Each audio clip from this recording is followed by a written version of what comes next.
Oke, terima kasih semuanya sudah hadir hari ini ya dari divisi acara, Humdan, dan media. Nah, mengenai event konser online kita, ada nggak kira-kira kendala dari divisi yang sudah dibagi ini?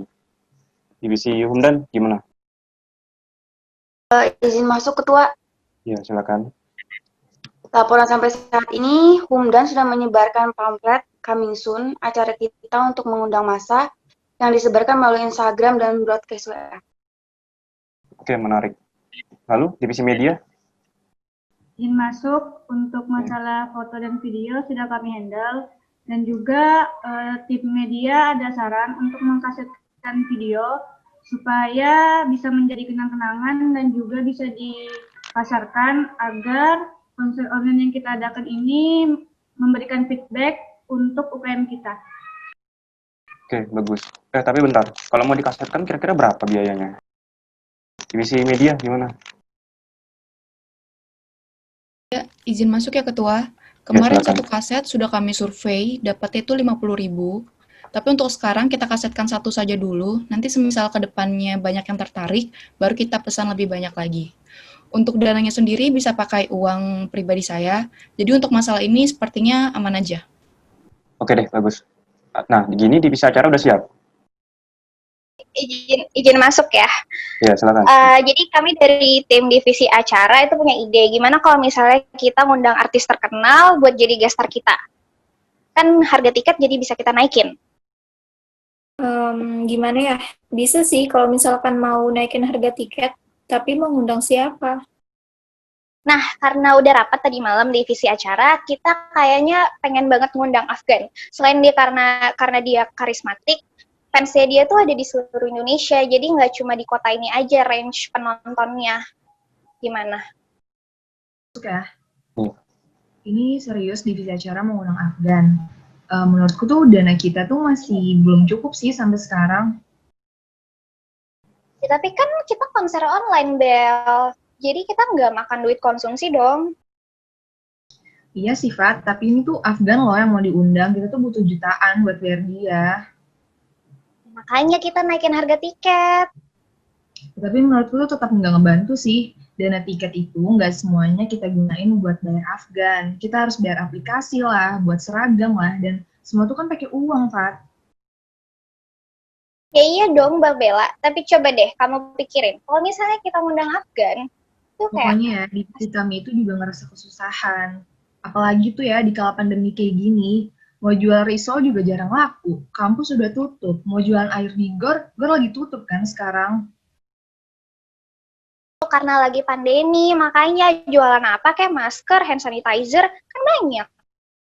Bisa sih, tapi semua divisi tuh bantuin dong. Jangan cuma karena kami divisi Humdan, malah cuma kami yang kerja. Ya justru karena kamu divisi Humdan, jadi kerja. Namanya juga Humdan cari dana. Tugas utamanya kan emang cari dana. Divisi acara tuh juga capek kali kerjaan. Iya, tetap nggak setuju. Maksudku tuh ya, kalau misalnya ngundang Afgan, dana kita itu masih jauh banget. Ya tapi kamu mau kan konser kita laku? Ya, siapa yang nggak mau kalau konser laku? Tapi itu dananya masih kurang, Fat. Ya, makanya jualan masker. Kamu bantuin dong. Kamu tuh banyak minta, tapi nggak bantuin juga. Ya makanya Humdan tuh harus bisa cari peluang dong. Pandemi gini. Iya, kalau sih kayak jualan masker. Cuman tuh lebih bisa berpikir rasional aja dikit, dan kita tuh minim, acara 3 minggu lagi. Tiba-tiba nge-ide ngundang Afgan, mau kita kerja rodi apa gimana? Ya udahlah Bel, itu kan memang tugas kamu dan teman-teman kamu buat cari dana. Udahlah, nggak ngerti aku jalan pikiran kayak gimana. Halu tau nggak kalian? Gak halus ya soal kamu dan teman-teman kamu pengen kerja, mau kerja. Iya, kerja aja lu sendiri. Banget. Aneh banget sih jadi panitia nggak kompeten. Iya, dia lip. Kamu jangan lip juga. Aduh.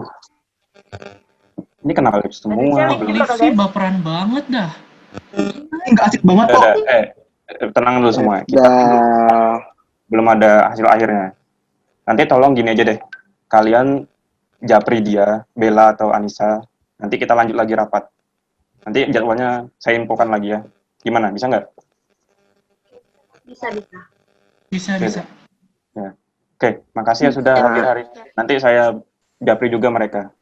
Oke, terima kasih sudah hadir hari ini Makasih, semuanya. guys.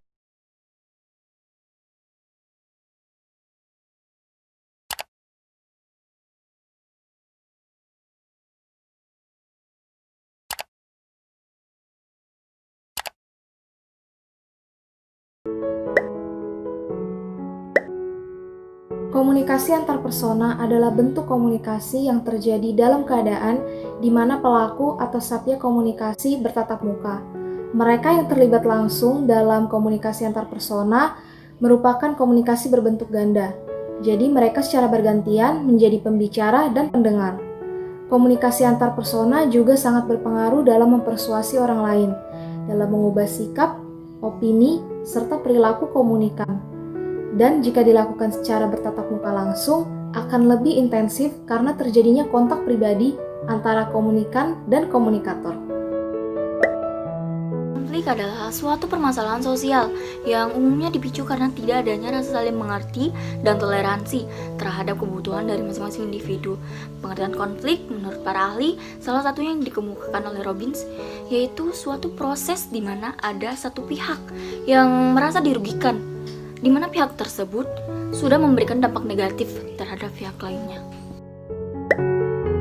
Konflik dapat terjadi karena beberapa hal. Yang pertama yaitu komunikasi yang tidak efektif, yaitu pemberian informasi dari komunikator yang tidak dapat dipahami oleh komunikan, sehingga tidak menghasilkan feedback yang diinginkan, bahkan dapat menimbulkan kesalahpahaman yang memicu terjadinya konflik.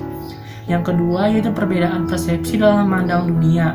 Perbedaan ini dapat disebabkan oleh beberapa faktor, yaitu faktor pendidikan, faktor ras, faktor budaya, faktor sosial ekonomi, dan lain-lain. Yang ketiga yaitu faktor latar belakang kebudayaan yang berbeda-beda. Kebudayaan yang berbeda-beda ini dapat menghasilkan pribadi yang berbeda-beda pula. Contohnya, orang-orang yang bersuku Batak memiliki intonasi yang keras dalam berbicara, sedangkan orang-orang yang bersuku Jawa intonasinya cenderung lemah lembut.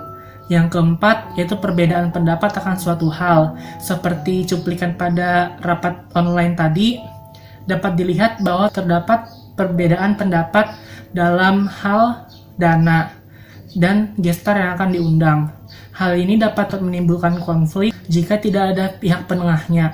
Dan yang kelima, yaitu perbedaan nilai dan perasaan. Setiap orang pasti memiliki perbedaan pendirian dan perasaan. Hal ini dapat menjadi konflik karena tidak semua orang sejalan dengan perasaan dan pendirian yang sama. Upaya penyelesaian konflik dalam komunikasi antar pribadi dapat dilakukan dengan cara negosiasi. Visser menyatakan negosiasi merupakan suatu proses terstruktur yang digunakan oleh pihak yang berkonflik untuk melakukan dialog tentang isu di mana masing-masing dari mereka memiliki pendapat yang berbeda. Tujuannya untuk mencari klarifikasi dan kesepakatan. Selain itu, juga diperlukan adanya efektivitas dalam komunikasi seperti keterbukaan, empati, rasa positif, dukungan, dan kesetaraan atau kesamaan.